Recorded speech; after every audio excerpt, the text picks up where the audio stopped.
سلامة، أسماء زيتوني متطوعة في حملة ما تكرهنيش. الحملة هذه جت من خلال مشروع تعزيز صحافة المواطنة لمجابهة خطاب الكراهية والخطاب العنيف في تونس. والمشروع هذا يبدأ من أفريل 2021 وتواصل حتى 2023. مراحل المشروع هذايا معناها بثقت منه حملة المناصرة. نحب نفسر أنها هي حملة مناصرة مش حملة انتخابية.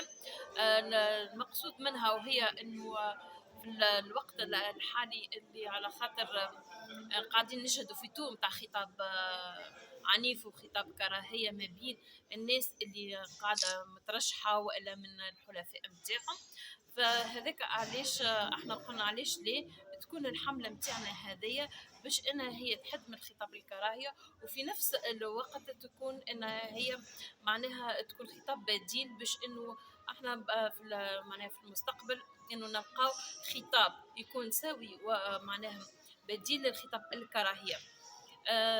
معناها الاهداف الحمله نتاعنا انها هي باش تكون 24 معناها ورشه تفاعليه في ولايه تونس الكل. المخرجات من الحمله نتاعنا ان احنا عندنا خريطه طريق فيها توصيات، هذيك التوصيات هذيك باش تكون موجهه لاصحاب القرار. وعندنا استراتيجيه، معناها احنا نحكيو على استراتيجيه في الحمله نتاعنا، وعندنا محتوى معناها باش يكون بديل باش انه احنا معناها يكون معناها هو الخطاب البديل لخطاب الكراهيه.